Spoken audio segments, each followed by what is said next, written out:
Welcome to another episode of Talkin' Baseball. This one is, I guess, a little bit more important, isn't it, Joel? We've got state baseball tournaments to talk about. This particular episode, we're going to concentrate on Class A. We're down to the Final Four, and I'm here with Joel Sage. We'll be calling the games together coming up on Saturday, and it's baseball fever time, isn't it, Joel? It definitely is one of the most exciting times of the year. School is out for summer, and we are really looking forward to calling the games on Saturday. We're going to revisit a little bit of each of the region final games and what happened in the regions, and then preview the matchups coming up at state. And we're going to start in Region 1, where the favorites, Sioux Falls Roosevelt, only one loss in the regular season.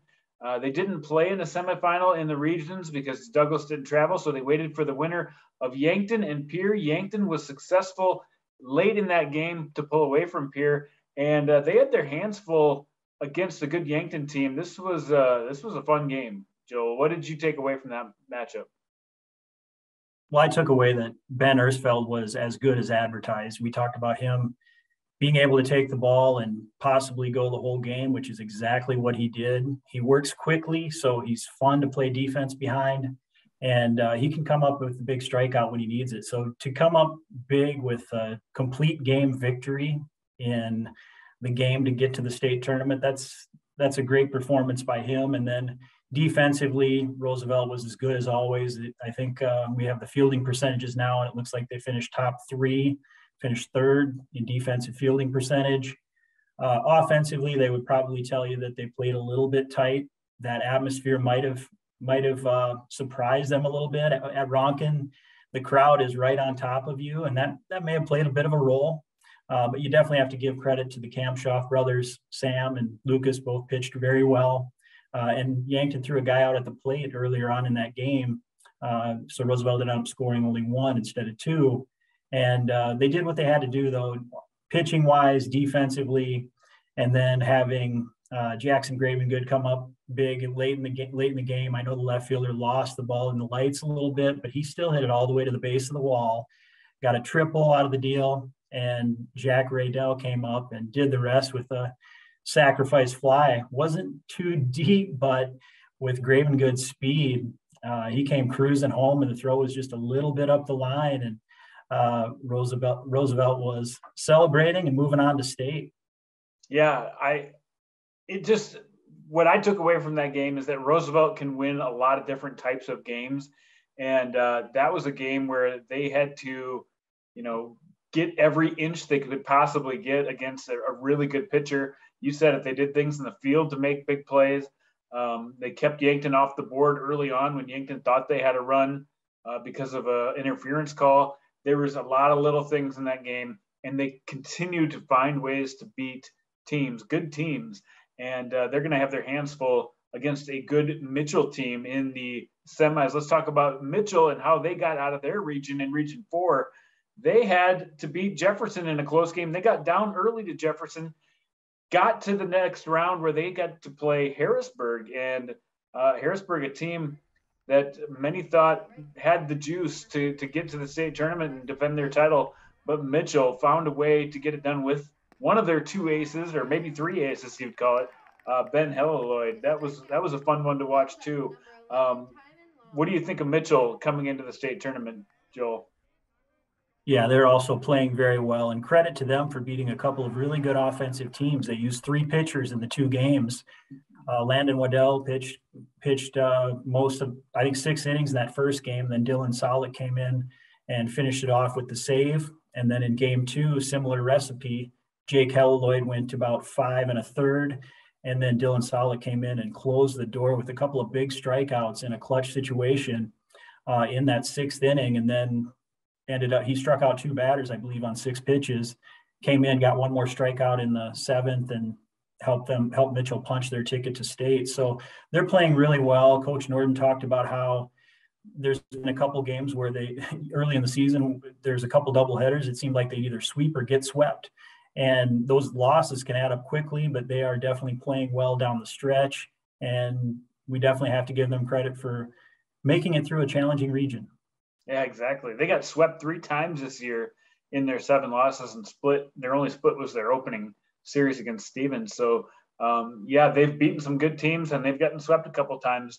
But we had a chance to catch up with both Eric DeYoung and Luke Norton and get a little preview of what they expect in this semifinal matchup against each other.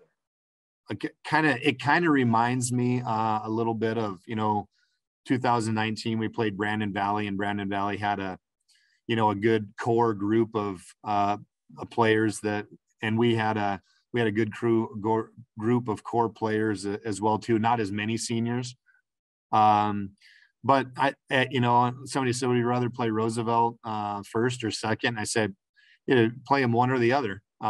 So whether it's in the semis or it's in the finals, you can look at it both ways. So I'm really looking forward to the matchup. I'm really looking forward to the guys and just how excited they've been. We're ready for a good week of practice. One thing I talked about the guys is not making the moment too big. Tonight, in this pretty cool venue at Augie, a lot of fans. I think we made the moment a little too big, so we're going to try to slow things down a little bit, rolling into next Saturday at the Birdcage. Yeah, those are the two head coaches, two guys who have seen a lot of playoff baseball, Joel, and they know it's going to take it's going to take an intense win to beat the other team in this matchup. You're right. It will be a fantastic environment at the Birdcage on Saturday. First pitch 12:05, correct? And we're talking about two teams that are loaded with seniors, a lot of experience, a lot of varsity experience. Roosevelt has proven that they're capable of winning a number of different ways throughout the year. There's been times where their bats have had to carry them a little bit, and there's been times where their pitching and defense has really stepped up. Actually, defense, I would say, has been consistent all the way through. I think a big storyline will be how well do these seniors manage their emotions and take care of the moment. Once that first pitch is thrown, it's another game, and they have to be able to compete and play the way they have all year. And so it'll be interesting to see how it plays out, because on paper, I think both of these teams match up really well. I couldn't agree more. Some veteran teams going at it in the first one at the Birdcage. Pitching matchups, neither coach would tell me exactly what they're going to do, but I would guess that Ben Ersfeld is going to be ready to go for Roosevelt. They've got a couple other good options with Marcus Phillips and Jack Riddell, who have both been outstanding for them as well. Mitchell has had 3 or 4 guys that they really feel confident in. Jake Helleloyd and Landon Waddell have been their main 2 guys, but Jonah Schmidt has come in. And as you said, Dylan Solik has done a great job of closing the door. So no matter who these guys go with, I think they feel confident in who's going to be taking the mound for them in this first game. Oh, so they're playing it close to the vest with the pitching matchups, huh? Crazy, right? I have a strong feeling it'll be Ben Ersfeld versus Jake Helleloyd, and it should be a great matchup. Yeah, I think so. I think that's one of the most fun conversations these coaches have, and you can relate to that a little bit. You probably have people in your ear suggesting one thing or another, or trying to play it, a different strategy-wise, and you just end up having, you can't leave your best pitcher and save him for that second game. Sometimes it's tempting, but it's hard to do, isn't it, Joel? It is, and I've tried it several different ways, and sometimes it works and sometimes it doesn't. There's been times where players have tried to talk us into something or talk us out of something, but eventually you make the decision, everybody gets on the same page, and you go out and see how it plays. Excellent. Well, as you said, that one's going to kick off the action on Midco Sports. If you can't get to the Birdcage, check us out. But I would strongly advise everybody get out there. It's going to be a fun game to check out. In game number 2, we've got a couple rivals, in-city rivals, Lincoln and Washington. And if you would have told us a couple weeks ago, Joel, if these two teams would be in the state tournament, I don't think we'd be surprised, but it definitely was a wide open field, and those are the 2 teams that found their way in. And let's kind of recap those region tournaments for these 2 teams. We'll start in Region 2, where Lincoln had to go on the road and find a way to beat Stevens, and then they took care of Brandon Valley. Your reaction to what Lincoln did in Brandon the other week?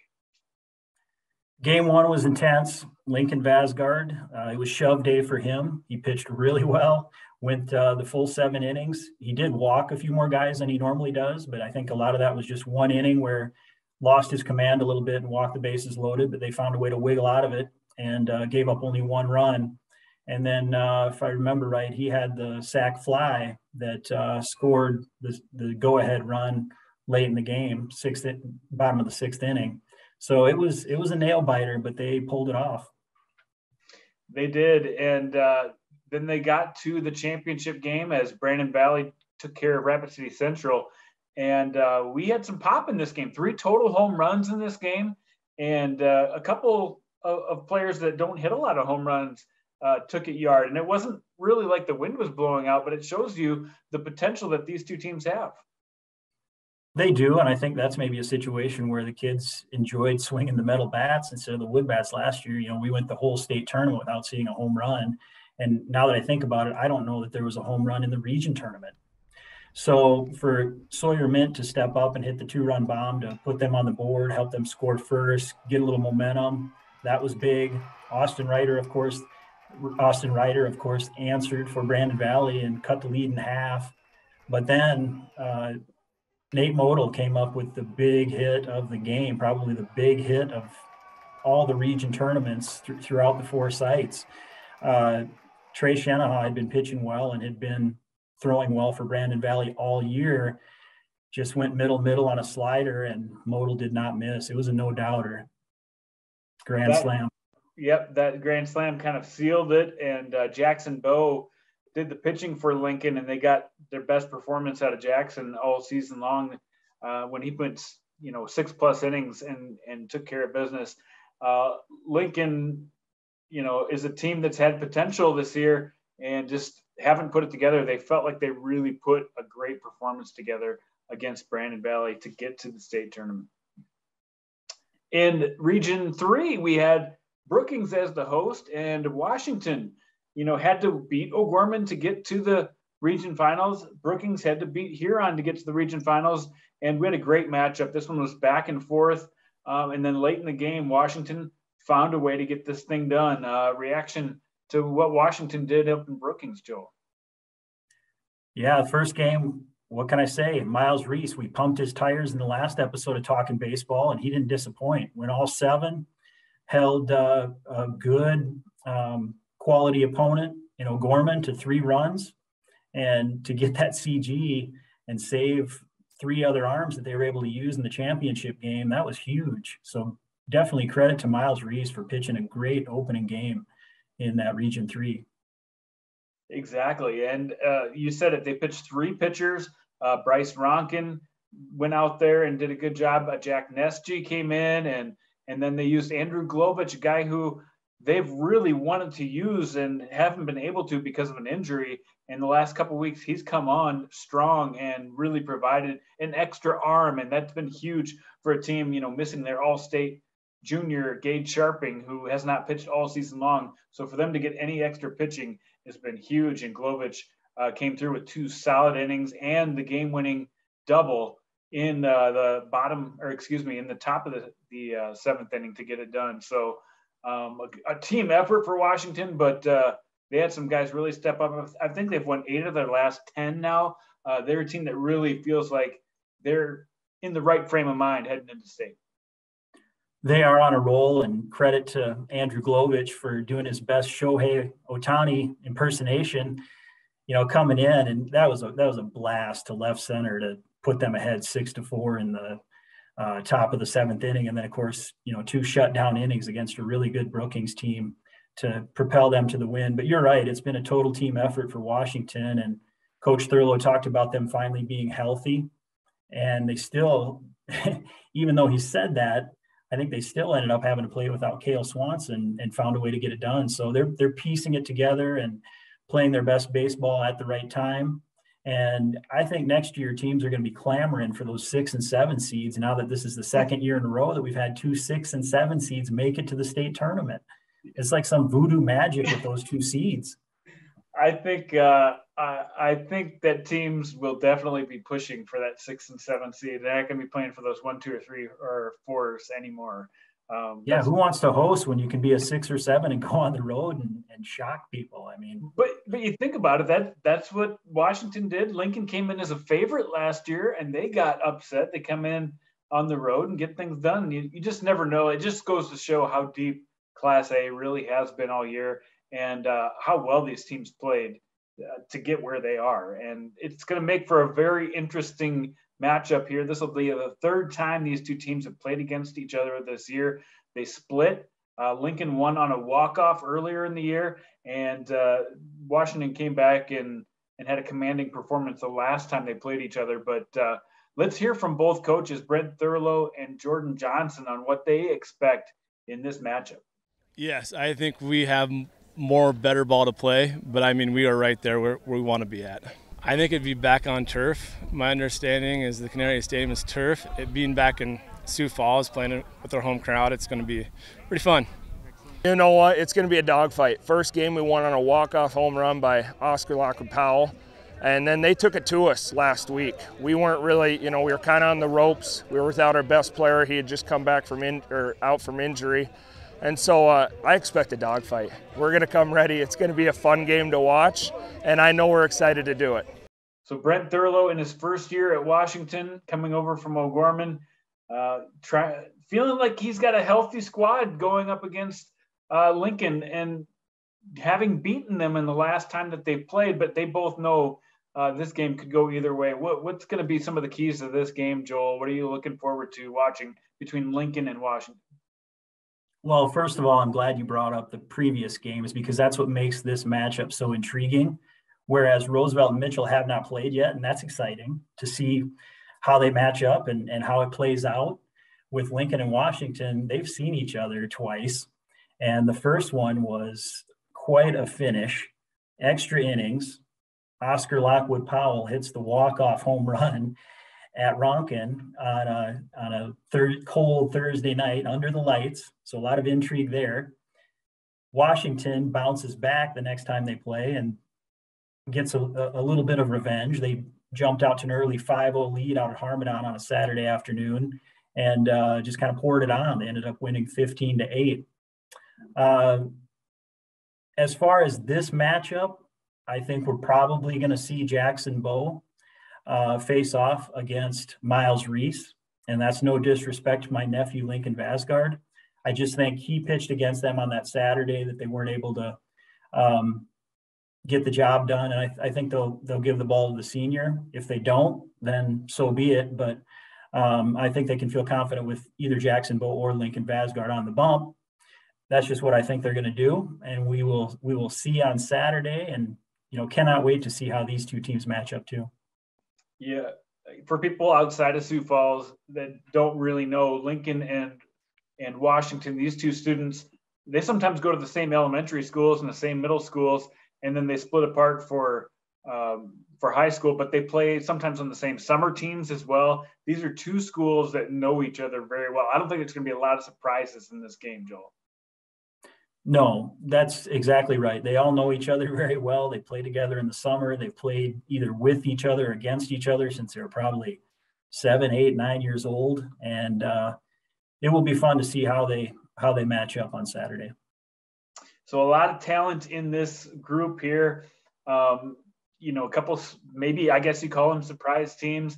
The two lower seeds, or the two the 6 and the 7 seeds, play in one game, and the 1 and 4 play on the other side because they just play the bracket straight through. But honestly, I think that doesn't mean very much. I think all 4 of these teams feel like they have a shot to put 2 wins together on Saturday, and I'm really looking forward to seeing how this thing plays out. Any thoughts or ideas of what to watch for on Saturday in either of these 2 games, Joe?